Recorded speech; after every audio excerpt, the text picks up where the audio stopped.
பிரியமானவர்களே, ஆப்பிரிக்கா தேசத்தின் அடர்ந்தமான காட்டு பகுதியிலே தேவனை பற்றி தெரியாத, இந்த உலகத்தோடு எந்த தொடர்பும் இல்லாத நர மாமிசம் சாப்பிடக்கூடிய ஜனங்கள் வாழ்ந்து கொண்டிருக்கிறார்கள்.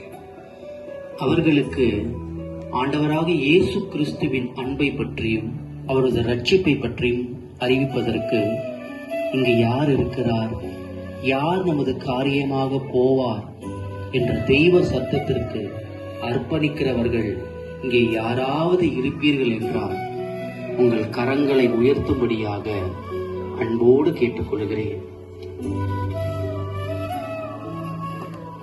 ஐயா, ஐயா, நான் இருக்கிறேன் ஐயா, ஐயா, நான் இருக்கிறேன் ஐயா. அம்மா, அது மிகவும் மோசமான ஒரு காட்டு பகுதி. அங்கு செல்வதற்கு நீங்கள் ஆயத்தமா? நர மாமிசம் சாப்பிடுகிற ஒரு காட்டுவாசிகள் இருக்கிறதான பகுதி அம்மா. அங்கே நீங்கள் செல்ல முடியாதே அம்மா. இல்லை ஐயா, எனக்கு 3 மகன்கள் இருக்கிறார்கள். அதில் மூத்த மகனை அந்த நரமாமிசம் சாப்பிடும் ஜனங்களுக்கு ஆண்டவருடைய அன்பை அறிவிக்கும்படியாக அனுப்ப நான் அர்ப்பணிக்கிறேன் ஐயா. அம்மா, நல்லது. நீங்கள் உங்கள் மகனை அழைப்பீர்கள் என்றால் அவரை நாம் பிரதிஷ்டை செய்து அந்த ஊழியத்திற்கென்று அனுப்பி வைப்போம். மகனே ஸ்டீபன், வா மகனே. ஆண்டவருடைய அழைப்பின் சத்தத்தை நாம் கேட்டோம் அல்லவா? உன்னை அந்த ஆப்பிரிக்கா காட்டுக்கு அனுப்புவதற்கு, ஒரு மிஷனரியாக அனுப்புவதற்கு உன்னை ஒப்பு கொடுத்திருக்கிறேன். நீ போக ஆயத்தமாயிருக்கிறாயா மகனே? சரி அம்மா, நான் கடந்து போகிறேன். ஆண்டவருடைய ஊழியத்திற்காக என் ஜீவனையும் அர்ப்பணிக்க எப்பொழுதுமே ஆயத்தமாயிருக்கிறேன் அம்மா.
ஐயா, என்னை அழைத்தீர்களா ஐயா?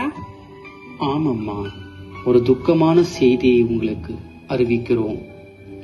உங்கள் மூத்த மகனை மிஷனரியாக ஆப்பிரிக்கா காட்டுக்கு அனுப்பினோம் அல்லவா? அங்கே வசிக்கிற அந்த கொடிய நர மாமிசம் சாப்பிடுகிற மனிதர்கள் உங்கள் மகனை கொன்று விட்டார்கள் அம்மா. ஐயோ ஆண்டவரே, நான் என்ன செய்வேன்?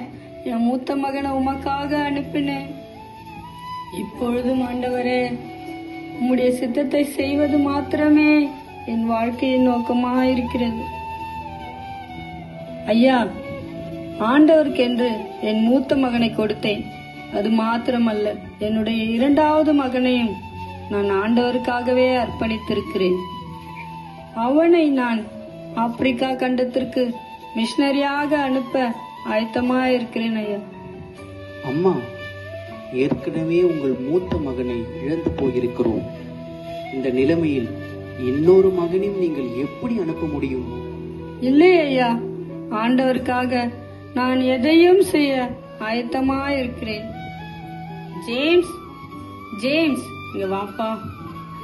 உன்னுடைய அண்ணன் ஊழியத்திற்காக கடந்து போன அதே பகுதிக்கு நீயும் மிஷனரியாக செல்ல வேண்டும். இதுதான் என்னுடைய ஆசையும் தேவனுடைய சித்தமுமாய் இருக்கிறது அப்பா.